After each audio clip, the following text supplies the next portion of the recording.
இப்போது புதிய அறிமுகம் ஆச்சி ஹோட்டல் சாம்பார் 50 கிராம் ரூபாய் 20 மட்டுமே. தமிழர்களின் number one choice Tamil matrimony. No compromise. உங்க சைடுலயும் எங்க சைடுலயும். It's a GT promise. GT Holidays, South India's #1 travel brand. பிரதமர் எந்த இடத்துலையும் எடப்பாடி பழனிசாமி முதலமைச்சர் அப்படின்னு நேற்று ஒன்றும் சொல்லலை. அது சமீப காலமாகவே தவிர்த்துக்கிட்டு வர்றாங்க. அது ஏன்னு தெரியும். அதான் அவங்க சொல்லணும்ல, எடப்பாடி பழனிசாமியே முதலமைச்சராக அப்படின்னு சொல்லணும்ல. பாஜக என்ன நினைக்குதுங்கிறத அவங்க சொல்லிட்டா பெட்டர். மோடி அவர்கள் பாஜகவின் என்டிஏ ஆட்சி என்று தான் அழுத்தி சொல்லியிருக்கார். ஆனால் எடப்பாடி பழனிசாமி பேசும்போது அதிமுக தனிப்பெரும்பான்மையோடு ஆட்சி அமைக்கும்னு சொன்னார். அமைய இருப்பது முழுமையான அதிமுகவுடைய ஆட்சியாக இருக்கணும். பாஜக ஒரு கூட்டணி கட்சியாக இருக்கலாம். தேர்தலுக்கு பிறகு எதிர்கட்சியாக கூட அவங்க அதிமுகவுக்கு செயல்படலாம், தப்பில்லை. அதைத்தான் தமிழ்நாட்டு மக்கள் எதிர்பார்க்கிறாங்க. இந்த என்டிஏ கூட்டணியால திமுக வீழ்த்த முடியுமாங்கிற பெர்செப்ஷனை பல பேரும் கிளப்பிக்கிட்டு இருக்காங்க. இதை நீங்க எப்படி பாக்குறீங்க? அதுக்கு நடவடிக்கை எடுக்க வேண்டிய பிரதமர். ஓகே சார், இந்த எலெக்ஷனுடைய ஒரு மேஜிக்கல் ஃபேக்டரா விஜய் இருப்பாருன்னு எல்லாரும் சொல்றாங்க. எங்க இருக்காரு விஜய்? முதல்ல அரசியல் களத்துல இருக்காரான்னு கேட்குறேன். கிட்டத்தட்ட அவர் ஒதுங்கிட்ட மாதிரியில தெரியுது சார். களத்துல இல்ல சார், ஆனா கிரவுண்ட்ல விஜய்க்கான ஓட்ஸ் இருக்குங்கிறாங்க சார். 25,000 வாக்குகள் வித்தியாசத்துக்கு மேல திமுகவோ அதிமுகவோ வாக்கு வித்தியாசத்தை பெறுகிற இடங்கள்ல விஜய்க்கு எந்த தாக்கமும் இருக்காது. 10,000 வாக்குகளுக்கு கீழே இருக்கிற இடத்துல சில தாக்கங்கள் இருக்கும். 2 பேருக்குமே வாசர் 2 பேர் யாரு முன்னாடி இருந்தாலும் சில தாக்கங்கள் இருக்கும். 5,000 வாக்குக்கு கீழே இருக்கிற இடத்துல முடிவை மாற்றுகிற சக்தியாக விஜய் இருப்பார். கரூர்ல அந்த ஸ்டாம்பேடு நடந்த போதும் கூட குறையில ஏறிச்சு. ஆனா ஜனநாயகன் படத்துல சந்திக்கிற பிரச்சனை, சிபிஐ விசாரணை, அது இவர்களா தேடிக்கொண்டது. அதற்கு பிறகு விஜய் முடங்கி நிற்பது, அந்த கட்சி செயலிழந்து இருப்பது, இதை பார்க்கிற பொழுது மக்கள் அது ஒரு அரசியல், ஒருவேளை இந்த தேர்தலை அவர் புறக்கணித்து விடுவதற்கு வாய்ப்பு இருக்கு என்பதாக ஒரு கருத்து. களத்தை நீங்கள் திராவிடம் வெர்சஸ் இந்துத்துவா என்று அமைத்தால் தமிழ்நாட்டு மக்கள் திராவிடத்தின் பக்கம் நிற்பார்கள். ஓகே. களத்தை நீங்கள் திமுக அதிமுக என்று அமைத்தால் தமிழ்நாட்டு மக்கள் அதிமுகவின் பக்கம் நிற்பார்கள். ஆதம் நேயர்களுக்கு அன்பு வணக்கம். இன்று நம்மோடு எம்ஜிஆர் பற்றாளர் அதிமுகவுடைய முன்னாள் எம்பி திருமிகு கேசி பழனிசாமி வழங்குள்ளார். வணக்கம் கேசிபி சார். வணக்கம். நலமா இருக்கீங்களா சார்? நேற்றைக்கு மதுராந்தகத்தில் என்டிஏ பொதுக்கூட்டம் நடந்திருக்கு. பிரதமர் மோடி அவர்கள் பேசியிருக்காரு. அதாவது திமுகவுக்கு எதிரான ஒரு கவுண்டவுன் ஸ்டார்ட் ஆகிடுச்சு. தமிழ்நாட்டில் ஒரு சிஎம்சி ஆட்சி நடக்குது. கிரைம், கரப்ஷன், மாஃபியா, கிரைம் இதையெல்லாம் வீழ்த்த வேண்டும் என்றால் இதையெல்லாம் வீழ்த்தி என்டிஏ ஆட்சி அமைக்கும் அப்படின்னு சொல்லியிருக்காரு. கூட்டணியில் பலரும் வந்திருக்காங்க. கூட்டணி ஃபார்மேஷன் எப்படி பார்க்குறீங்க? திமுகவுக்கு முன்னாடி நாங்கள் ஒரு பொதுக்கூட்டத்தை போட்டுட்டோங்கிற ஒரு சிக்னலை என்டிஏ கூட்டம் நமக்கு காட்டுகிறதா? நிச்சயமாக நல்ல கூட்டம் திரட்டப்பட்டிருந்தது. பாஜகவுடைய கூட்டமாக அது நடத்தப்பட்டிருக்குது. கூட்டணியில் தினகரன் இணைந்திருக்கிறார், அன்புமணி இணைந்திருக்கிறார் பாஜக அதிமுகவோடு. அதுபோக பாரிவேந்தர், ஏசி சண்முகம் போன்றவர்களும் இருக்கிறாங்க. இன்னும் ஓபிஎஸ், பிரேம்லதா, ராம்தாஸ் இவர்களது நிலைப்பாடுகள் தெளிவில்லாமல் இருக்குது. அவர்கள் எந்த பக்கம் என்று அவர்கள் முடிவுகள் தெரிந்தால் களம் தமிழ்நாட்டில் தயாராகிடும். ஓகே, யார் எந்த பக்கம். குறிப்பாக என்டிஏ ஆட்சி, அதிமுக ஆட்சின்னு சொல்லாமல் என்டிஏ ஆட்சின்னு சொல்கிறாங்க. இது கூட்டணிக்கான அட்வான்டேஜா டிஸ்அட்வான்டேஜா சார்? நேற்று நான் அது ஒரு பதிவு போட்டிருப்பேன். நேற்று நடந்த என்னுடைய சமூக வலைதளங்களில் ஒரு பதிவு, அந்த கூட்டம் நடக்கவே போட்டிருப்பேன். எடப்பாடி பழனிசாமி பேசிகிட்டு இருக்கிற போது பின்னாடி பார்த்தீங்கன்னா பெரிய அளவில் தாமரை மலர்ந்து நிற்கிது. ஆமாம். அடுத்து அந்த கூட்டத்தில் முழுக்க இருந்தவங்க அந்த காவி துண்டு தான், பாஜக துண்டு தான் போட்டிருந்தாங்க. அதிமுக துண்டு போட்டவங்க அங்கொன்றும் இங்கொன்றுமாகத்தான் தெரிஞ்சாங்களே ஒழிய பெரிய அளவில் அது தெரியல. அதனால தான் அது முழுக்க பாஜக கூட்டம்னு சொன்னேன். அமையப்போவது அதிமுக ஆட்சியாக இருக்கணும். பிரதமர் இதுக்கு முன்னாடி அமித்ஷா அவர்கள் சொல்லும்போது என்டிஏ கவர்மெண்ட், என்டிஏ ஆட்சின்னு தான் சொன்னார். ஆனால் மோடி அவர்கள் ஒரு படி மேலே போய் பாஜகவின் என்டிஏ ஆட்சி, பாஜகவினுடைய என்டிஏ ஆட்சி என்று தான் வந்து அவர் நேற்று பிரதமர் 2 முறை அழுத்தி சொல்லியிருக்கார். ஆனால் எடப்பாடி பழனிசாமி பேசும்போது அதிமுக தனிப்பெரும்பான்மையோடு ஆட்சி அமைக்கும் சொன்னார். அந்த அதிமுகவின் தனிப்பெரும்பான்மை பாஜக அமைச்சர்கள் இருக்கிறார்களா இல்லையா என்பது வந்து தெரியல. அடுத்து அவர்கள் சொல்வது பீகார் மாடலா இல்லை ஆந்திரா மாடலா என வேற எங்கும் பாஜக கூட்டணி வைத்திருக்கிற இடங்கள்ல தனித்து அந்த கூட்டணி ஆட்சி அமைக்கிற வகைக்கு இவர்கள் அனுமதித்தது இல்லை. இவர்கள் அந்த மாதிரி வந்து அனுமதித்தது இல்லை. எல்லா இடங்களிலும் என்டிஏ ஆட்சின்னு தான் சொல்லுவாங்க. ஆனால் அங்கே பாஜகவும் அந்த கூட்டணி ஆட்சியில் பங்கெடுத்திருப்பாங்க. அந்த வகையில் தான் பீகார் அண்ட் ஆந்திராவை கம்பேர் பண்ணுறீங்க. அதெல்லாம் தமிழ்நாட்டுக்கு எடுபடாதுங்கிறீங்க. எடுபடாது. அமைய இருப்பது முழுமையான அதிமுகவினுடைய ஆட்சியாக இருக்கணும். பாஜக ஒரு கூட்டணி கட்சியாக இருக்கலாம். தேர்தலுக்கு பிறகு எதிர்க்கட்சியாக கூட அவங்க அதிமுகவுக்கு செயல்படலாம், தப்பில்லை. அதைத்தான் தமிழ்நாட்டு மக்கள் எதிர்பார்க்கிறாங்க. ஓகே, அதாவது திமுக அதிமுகங்கிற ஃபைட் இருந்தால் தான் திமுகவை வீழ்த்த முடியும்னு சொல்ல வரீங்களா சார்? அதாவது நான் வழக்கமாக சொல்லுவேன், களத்தை நீங்கள் திராவிடம் வெர்சஸ் இந்துத்துவா என்று அமைத்தால் தமிழ்நாட்டு மக்கள் திராவிடத்தின் பக்கம் நிற்பார்கள். ஓகே. களத்தை நீங்கள் திமுக அதிமுக என்று அமைத்தால் தமிழ்நாட்டு மக்கள் அதிமுகவின் பக்கம் நிற்பார்கள். ஓகே, அதாவது பாஜக அதிமுகவை முன்னிறுத்தி தான் இந்த எலெக்ஷனை ஃபேஸ் பண்ணணும்னு சொல்ல வரீங்க. பாஜக முன்னிறுத்த வேண்டாம், அதிமுகவை மறைப்பதற்கு அதிமுகவுக்கு முன் அவர்கள் நிற்பதற்கு முயற்சிக்க வேண்டாம். அவர்கள் பின்புலத்தில் இருக்கலாம். ஓகே. ஆனால் களம் என்பது எடப்பாடி தான் ஃபேஸ். திமுகவுக்கும் அதிமுகவுக்குமான களமாக அது இருக்கணும். ஓகே. இவர்கள் சொல்லுகிற அந்த டபுள் என்ஜின் சர்க்கார் என்பது பீகார் மாடல், ஆந்திரா மாடல். ஆந்திராவில் பவன் கல்யாண் துணை முதலமைச்சர், பீகாரில் உள்துறையே பாஜகவினர் இடத்துல இருக்குது. அந்த டபுள் என்ஜின் மாடல் தான் அவங்க அந்த Bihar and Andhra model. Okay. இதைத்தான் நேற்று பிரதம அமைச்சரும் கூட்டத்தில் சொல்லியிருக்கார். டபுள் என்ஜின் சர்க்கார் தமிழ்நாடு பேசியிருக்கார். அதை தமிழ்நாட்டு மக்கள் ஏற்றுக்கொள்ள மாட்டார்கள். தமிழ்நாட்டு மக்கள் அதை ஏற்றுக்கொள்ள மாட்டார். முழுக்க முழுக்க அதிமுக ஆட்சியாக இருக்கும். ஆனால் எடப்பாடி பழனிசாமியும் பூடகமாக ஒரு புறம் அவர்கள் இதை சொல்கிறார்கள், இன்னொரு புறம் அதிமுக பெரும்பான்மையோடு ஆட்சி அமைக்கும் எடப்பாடியை தொடர்ச்சியா சொல்லிக்கிட்டு இருக்காருல்ல சார். அந்த பெரும்பான்மையோடு ஆட்சி அமைக்கிற பொழுது அதில் பாஜக அமைச்சர்கள் அங்கம் வகிப்பார்களா இல்லையா இவர் தெளிவுபடுத்தணும். ஓகே. 2, பாஜக தலைமை இடத்துல திரு மோடி இடத்திலோ அமித்ஷா அவர்களிடத்திலோ பேசி இது முழுமையான அதிமுகவாக ஆட்சியாகத்தான் இருக்கணும், ஆட்சியில் பங்கு என்பதற்கு இடமில்லை என்பதை இவர் தெளிவுபடுத்தணும்.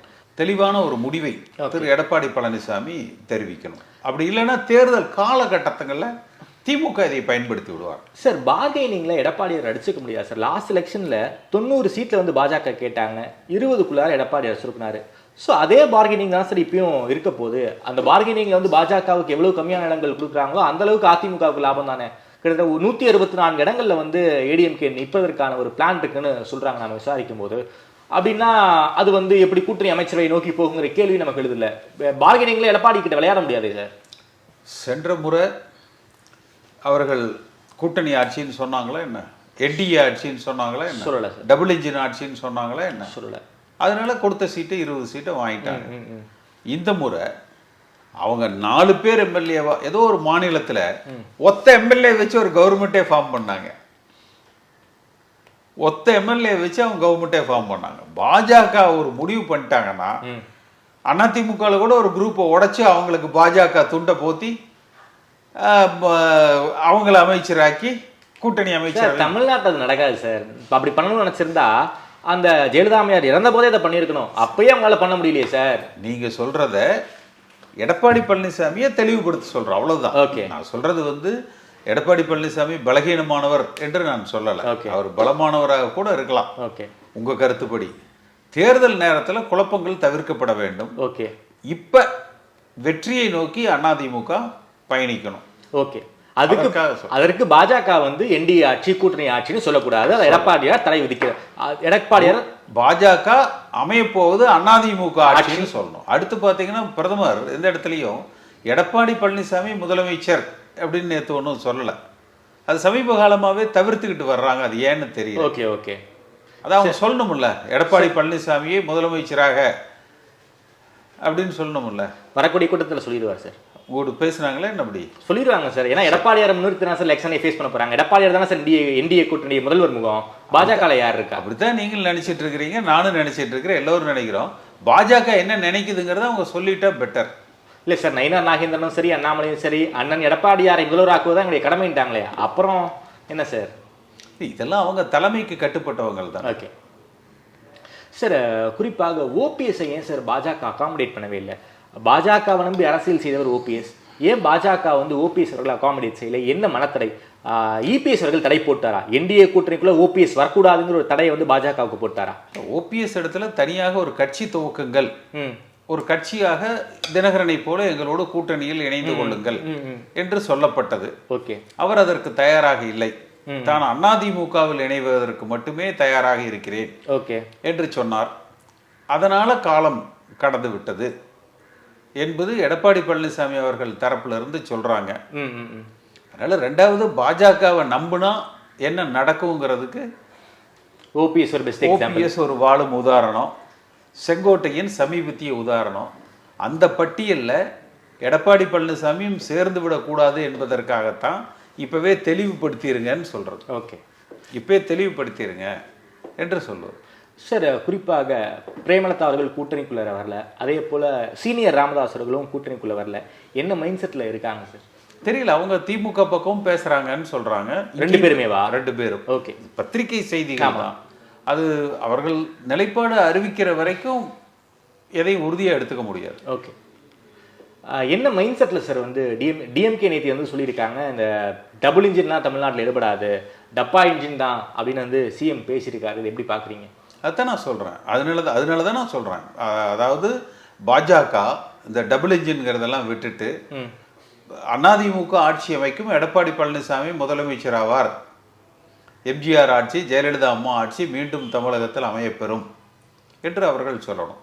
ஓகே சார், நீங்கள் நேற்று இன்னொன்று கூட பாருங்க, ஜெயலலிதா அம்மா காலத்தில் சட்டம் ஒழுங்கு நல்லா இருந்தது என்று சொல்கிறார். ஆமாம். அப்போ எடப்பாடி பழனிசாமி காலத்தில் நல்லா இல்லையா? அப்போ அதை பார்க்கிற பொழுதே நமக்கு என்ன தோணுது? ஓகே, எடப்பாடி பழனிசாமி இதற்கு முன்பு 4.5 ஆண்டு கால ஒரு நல்லாட்சியை கொடுத்தார். அவர் தலைமையில் மீண்டும் ஒரு ஆட்சி அமைய வேண்டும், அதற்கு நீங்கள் எல்லோரும் எங்கள் கூட்டணியை ஆதரிக்க வேண்டும். இதான அந்த ஃப்ளோவில் வரும். ஆமாம், எங்கேயோ அது கட் ஆகுதே. அப்போ பாஜகவுக்கு பின்னால் ஏதேனும் ஒரு கணக்கு இருக்கா என்கிற இடத்துல எடப்பாடி பழனிசாமி ஜாகிரதையாக இருக்கணும். என்ன சார் கணக்கு வச்சிருக்காங்க பாஜக? தமிழ்நாட்டில் உங்களுக்கு பெரிய பவரே கிடையாது. நார்த் இந்தியாவில் வேணா பாஜக பெரிய ஆளாக இருக்கலாம், தமிழ்நாட்டில் ஒன்றுமே இல்லையே சார். 4 எம்எல்ஏ தான். என்னை கொளுத்தி போடுறது வேண்டாம். அதாவது சில விஷயங்களில் ஒரு தெளிவான முடிவுகள் தெரியப்படுத்தப்பட வேண்டும். என்ன சார் தெளிவுன்னு நினைக்கிறீங்க? அதான் ஆளப்போவது அதிமுக, ஆட்சி அமைக்கப் போவது அதிமுக, முதலமைச்சராக எடப்பாடி பழனிசாமி என்பது தெளிவுபடுத்தப்படும். அவ்வளோதான். ஓகே சார், நீங்கள் என்ன மைண்ட் செட்டில் சார் இருக்கீங்க?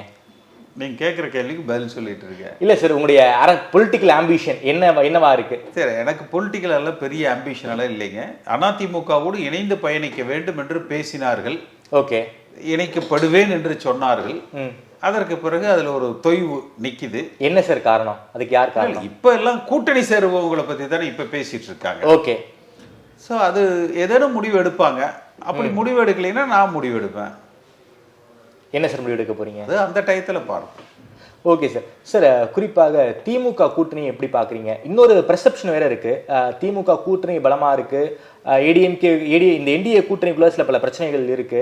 இந்த என்டிஏ கூட்டணியால வந்து திமுக வீழ்த்த முடியுமாங்கிற பெர்செப்ஷனை பல பேரும் கிளப்பிக்கிட்டு இருக்காங்க. இதை நீங்க எப்படி பாக்குறீங்க? அதாவது பாரதிய ஜனதா கட்சியோடு கூட்டணி வைத்த பொழுது ஒரு பெரிய எதிர்பார்ப்பு. நேற்றே பிரதமர் பேச்சில் தமிழ்நாட்டுக்கு கடந்த காலத்துல இவ்வளவு லட்சம் கோடிகள் கொடுத்தோம்னு பேசுறாரு. ஆமா, நீங்கள் இந்த ஆட்சியை அமர வையுங்கள், நான் தமிழகத்திற்கு இந்த திட்டங்களை தருகிறேன் அப்படிங்கிறது ஒண்ணுமே அவர் சொல்லலை. ஏதாவது சொன்னாரா என்ன? இல்ல இல்ல. ஒன்றும் சொல்லலை. காங்கிரஸ் இவ்வளோ கொடுத்துருக்காங்க, நான் இவ்வளோ கொடுத்துருக்கேன்னு டேட்டாவை தான் அது சொன்னாரு. கடந்த காலம். இப்போ நீங்கள் வந்து இந்த கூட்டணிக்கு வாக்களித்து ஆட்சியில் அமர்த்துங்கள், நான் தமிழகத்திற்கு மேலும் இவ்வளோ விஷயங்களை நான் செஞ்சு தர்றேன், இவ்வளோ திட்டங்களை தர்றேன் என்று எதுவும் சொல்லலை. அது ஒரு குறை. ஓகே. அடுத்து ஊழல், சிஎம்சி எல்லாம் ஏதோ ஆமாம் சொன்னார். அதுக்கு நடவடிக்கை எடுக்க வேண்டிய பிரதமர் ஏன் இதுவரை நடவடிக்கை எடுக்கலை? எடப்பாடி பழனிசாமி 4 லட்சம் கோடிக்கு ஊழல் நடந்திருக்குன்னு சொல்லி கொண்டு போய் அந்த பட்டியல் கொடுத்துட்டு வந்தார். அமித்ஷா அவர் இடத்துல கொடுத்தாரு, கவர்னர் இடத்துல கொடுத்தாரு, பத்திரிகைகளில் கொடுத்தாரு. இதுவரை எந்த நடவடிக்கையும் எடுக்கலை. வரக்கூடிய நாட்களில் பார்க்கலாம் சார். அடுத்து இதற்கு முன்பும் இப்போ டாஸ்மாகில் ஆகாஷ் பாஸ்கரன், செந்தில் பாலாஜி, இதெல்லாம் ஏதோ நிறைய ரைடெல்லாம் வந்து நடந்தது. எந்த நடவடிக்கைகளுமே பெரிய அளவில், ஏன்னா சென்ற ஏப்ரல் மாதத்தில் இந்த கூட்டணி ஏற்பட்டவுடன் ஒரு மிகப்பெரிய எதிர்பார்ப்பு இருந்தது. பாஜக களம் இறங்கி திமுகவை அவர்களது தவறுகளுக்கு பெரிய நடவடிக்கைகள் எடுப்பார்கள் என்ற நம்பிக்கை இருந்தது. அப்படி எதுவுமே நடந்த மாதிரி வந்து தெரியல. அப்போ பாஜக விடத்திலிருந்து தமிழ்நாட்டு மக்கள் எதிர்பார்ப்பது இந்த 2 தான். ஓகே. இந்த தேர்தலுக்கு அவர்கள் செய்ய வேண்டியதும் இந்த 2 தான். ஏன்னா ஒரு பிரதம அமைச்சரே, இந்த நாட்டில் சர்வ வல்லமை பொருந்தியவர் பிரதம அமைச்சர் தான், அவரே சொல்றாரு. அப்ப ஏன் நீங்க நடவடிக்கை எடுக்கல? கிரேட். எடப்பாடி பழனிசாமி கொண்டு போய் கொடுத்தாருல 4 லட்சம் கோடிக்கு உங்ககிட்ட அந்த ஊழல் பட்டியல், ஏன் அதில் நடவடிக்கை எடுக்கல? ஒன்று. அடுத்தது, தமிழகத்தை நீங்க என்னென்ன திட்டங்களை தர போறீங்க? டபுள் இன்ஜின் சர்க்கார், அதெல்லாம் ரைட்டு. நீங்க அதிமுகவை பிடிச்சு தோல்ல ஏறி நீங்க ஆட்சி அமைக்கணுங்கிற முயற்சியா, இல்ல அதிமுகவுக்கு நீங்கள் வாக்களியுங்கள், இந்த கூட்டணிக்கு வாக்களியுங்கள், நாங்கள் இவ்வளவு நலத்திட்டங்களை அறிவிக்கிறோம்? இந்த 2ம் குறைபாடு பிரதமரது பேச்சில். Okay sir. இந்த எலெக்ஷனுடைய ஒரு மேஜிக்கல் ஃபேக்டரா விஜய் இருப்பாருன்னு எல்லாரும் சொல்றாங்க. எங்க இருக்காரு விஜய்? முதல்ல எங்க இருக்காருன்னு கேட்குறேன். அரசியல் களத்தில் இருக்காரான்னு கேட்குறேன். கிட்டத்தட்ட அவர் ஒதுங்கிட்ட மாதிரில தெரியுது. ஆனாலும் களத்தில் நாம பார்க்கும்போது விஜய்க்கான சர்வேஸ் களத்தில் நாம பார்க்கும்போது எல்லாரும் இருக்கலாம். அவர் இருக்காரான்னு கேட்குறேன். அமைதியா இருக்காரு சார். அதுதான் சொல்றோம். அவர் வரட்டும், களத்துக்கு வரட்டும், அப்புறம் பேசுவோம் அவரை பத்தி. விஜயால எந்த ஒரு மாற்றத்தையும் நீங்க கொடுக்க முடியாதுன்னு நினைக்கிறீங்களா? களத்திலே இல்லையே இப்ப சார். களத்துல இல்ல சார், ஆனா கிரவுண்ட்ல வந்து விஜய்க்கான ஓட்ஸ் இருக்குங்கறாங்க சார். ஒரு 25,000 வாக்குகள் வித்தியாசத்துக்கு மேல திமுகவோ அதிமுகவோ வாக்கு வித்தியாசத்தை பெறுகிற இடங்கள்ல விஜய்க்கு எந்த தாக்கமும் இருக்காது. ஓகே. ஒரு 10,000 வாக்குகளுக்கு கீழே இருக்கிற இடத்துல சில தாக்கங்கள் இருக்கும். 2 பேருக்குமே வா சார்? 2 பேர், யார் முன்னாடி இருந்தாலும் சில தாக்கங்கள் இருக்கும். 5,000 வாக்குக்கு கீழே இருக்கிற இடத்துல முடிவை மாற்றுகிற சக்தியாக விஜய் இருப்பார். ஓகே. இதுதான் இன்றைய நிலவரத்துக்கு. ஓகே. அதாவது விஜய் இப்படி சைலண்டா இருந்தா கூட, ஏன்னா இப்ப அவருடைய அந்த வாக்கு வங்கி அல்லது அவர் மீது இருந்த நம்பிக்கை, அவர் மீது இருந்த எதிர்பார்ப்புகள்ங்கிறது கடந்த 1.5 கரூர்ல அந்த ஸ்டாம்பேடு நடந்த போதும் கூட குறையில, ஏறிச்சு. ஆனா ஜனநாயகன் படத்துல சந்திக்கிற பிரச்சனை, சிபிஐ விசாரணை, அது இவர்களா தேடிக்கொண்டது. அதற்கு பிறகு விஜய் முடங்கி நிற்பது, அந்த கட்சி செயலிழந்து இருப்பது, இதை பார்க்கிற பொழுது மக்கள் அது ஒரு அரசியல், ஒருவேளை இந்த தேர்தலை அவர் புறக்கணித்து விடுவதற்கு வாய்ப்பு இருக்கு என்பதாக ஒரு கருத்து அரசல் புரசல ஊடகங்கள்ல வருது.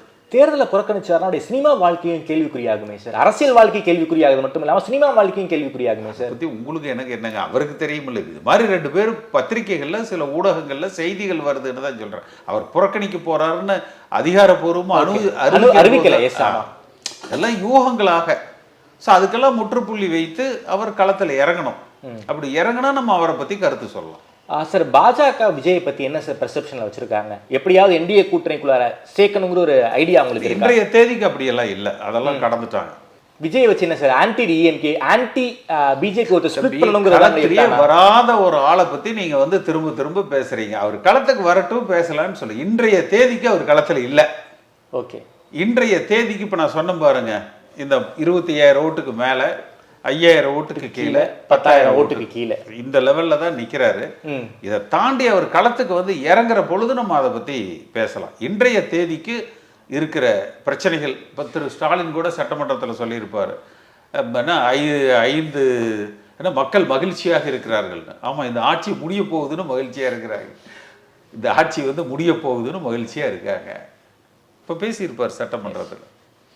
வந்து திமுக பயன்படுத்த நினைப்பது அந்த டபுள் என்ஜின்ங்கிறது, பீகார் மாடல், ஆந்திரா மாடல், அதை தெளிவுபடுத்தணும். ஓகே, பாஜக எடப்பாடி பழனிசாமி. ஓகே, அடுத்து அதிமுகவும் தமிழ்நாட்டு மக்களும் எதிர்பார்ப்பது ஆமாம் சிஎம்சி தான்.